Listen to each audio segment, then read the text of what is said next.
So, what makes us whole? What is there in the middle that completes us or brings us together?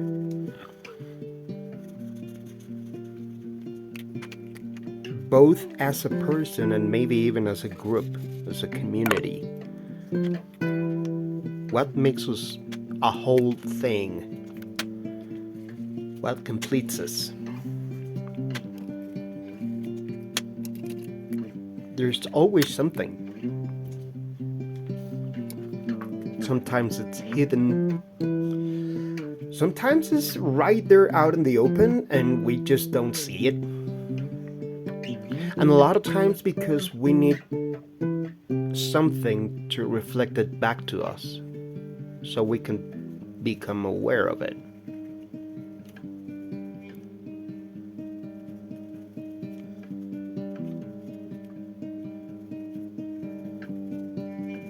Today's reading seems to be a lot about that polarity, duality,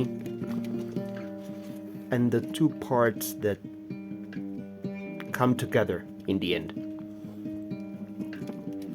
So, anyway, let's see what that's about. Welcome. This is me, and this is Hebrew Tarot.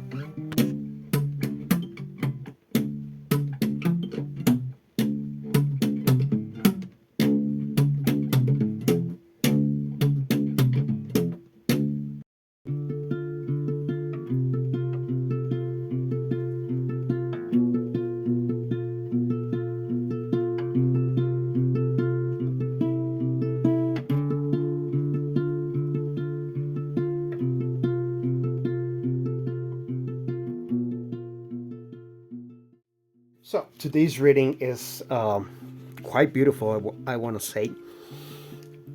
There's a very clear and strong focus on duality, polarity, and integration. The end of the road, finally the culmination. You made it. You graduated. You're becoming something else. This week, today, I don't know. It's going to be different for everybody, obviously, but the whole point here with the World card combined with Cancer season is about acknowledging on your own, by yourself, what you actually did. Stop looking for that validation and that recognition on the outside. I mean, there is nothing wrong on finding it through a reflection, through an exterior reflection,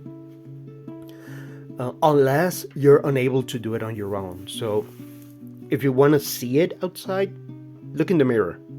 That's the very first external validation you should always be looking for.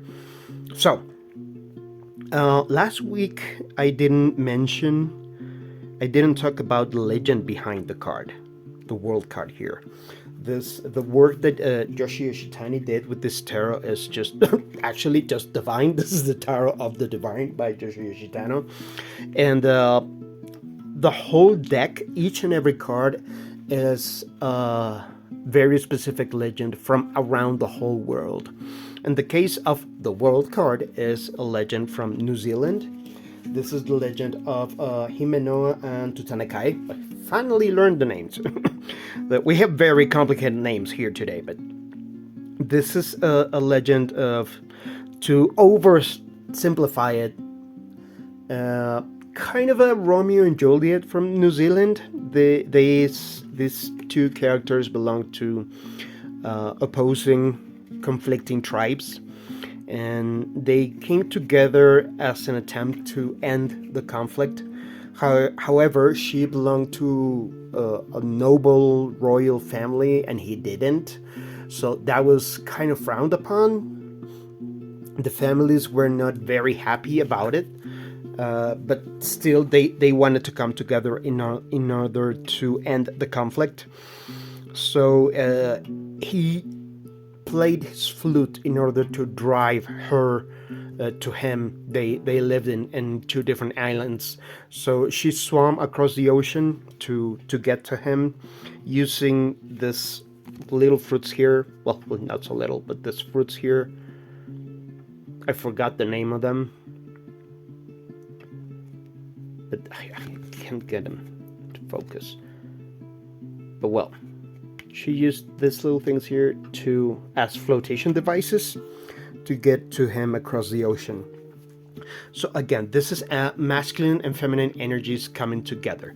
So the whole point of this reading is how you're getting both sides of yourself integrated. What is there in the center that is getting you together? 1, 2, 3, 4, 5, 6, 7. There you go. Okay, so there is, and we have the 7 of coins here. There is definitely an idea of maybe your 7 chakras, maybe 7 things that you actually accomplished. I didn't even mention this in the Spanish version, so this may actually be a little more for my English collective here, my English speaking collective here. And okay, so that's about the world card. Now, the 3 of coins. We have the 3 of coins, the 7 of coins, and the King of Swords. The 3 of coins in here is a legend from Nepal. It's about the process of a shamanic apprentice and how this process takes 4 years. So where were you 4 years ago?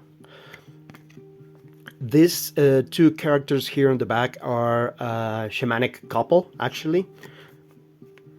I'm not sure if they were married or something, but it's a male and a female, again, male and female polarity, teachers. So the way it worked was the apprentice goes into the forest for 4 years, where he's guided by the male shaman, and the female shaman poses a lot of challenges and difficulties, and he needs to overcome every challenge that she puts in front of him. She's basically trying to eat him the whole time, so he needs to survive a lot of really intense hardships in order to eventually come out of the forest and graduate as a shaman. So what are you graduating from? What kind of teachings can you actually share with the world after whatever process you're actually completing during this cancer season? And then the 7 of coins here is the legend of Nana Watson. This is the legend of the 5th sun. It's a Mexica or Mexican legend. Every era in these legends is defined by a new sun that needs to be born, and in order for that sun to be born, one of the deities has to sacrifice themselves to create the new sun. So Nana Watson was one of the deities that was considered old and weak, and none of the other gods that were strong and beautiful wanted to sacrifice themselves in order to become the sun. So Nana Watson is kind of appointed, and Nana Watson was like, okay, yeah, I'll do it, sure. I'll sacrifice myself in order to create the new sun. And there was this other deity that was not very sure if they wanted to do it or not, and ends up sacrificing as well, but kind of in a cowardly, egotistic way, and that deity became the moon. So again, we have a male-female duality going on here, the sun and the moon. We have that very present all the time. There's always male and female polarities integrating here. And the reason I mentioned the attitude of the other deity here is not to tie it up with either feminine or masculine, but to tie it up with the fact that, oh, sorry, I'm hungry already, haven't had breakfast yet, is to tie it up with the fact that some of these challenges might have brought up a side of us that we're not very happy about. Maybe we're judging ourselves a little too hard about a part of our path where we were, well, maybe not the best version of ourselves. Maybe we ended up displaying a part of ourselves that we're not very proud of or very happy with.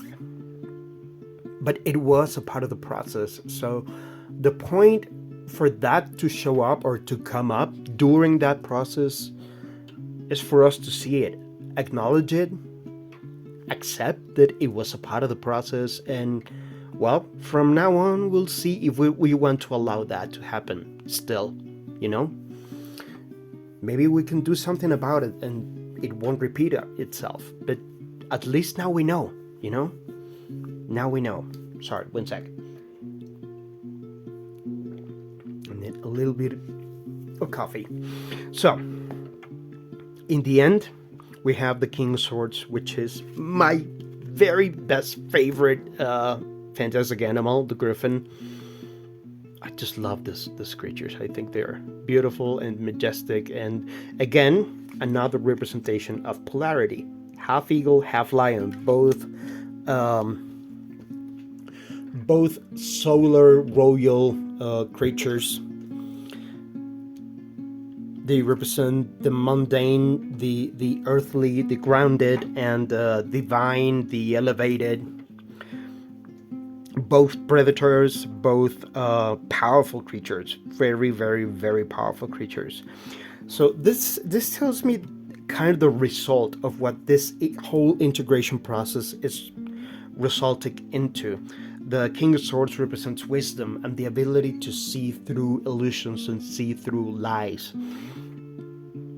So, and also kings and queens, the way I personally define the difference between a king and a queen in tarot, they're both royal, they're both rulers and sitting in the throne. However, the queen deals with the internal aspects of ourselves and the king with the external. So the only difference is kind of like the queen is the actual culmination of the process. It's you becoming royalty, you becoming an authority on whatever aspect of the tarot that is. In this case, it's the mental, the swords. And the difference with the king is that the king is ready to use that wisdom and that accomplishment to be shared with others, to guide others, or to deal with your external world, not just the internal. All right? There's a level of external, social, communal responsibility when it comes to the kings. The queens, to me, are more like the personal responsibility. How am I going to deal with myself and whatever's going on around me or inside me? And the king is ready to take all of that and get it into the outside. So that's what this griffin is telling you right now. Sorry, I kind of got cut off there. As I was saying, I think life wanted me to have breakfast already. As I was saying, this is what we're becoming now. The griffin, the King of Swords. The both grounded and high-minded, if you will. Able to see things from both perspectives and to cut through the BS, basically. All right? So, congratulations. I'm going to leave it up here. And allow yourself to do that. To sit down and meditate a little bit. Reflect a little bit over what are you integrating? What are you completing? What are you graduating from? Right? So, anyway, thank you very much for your time and see you soon.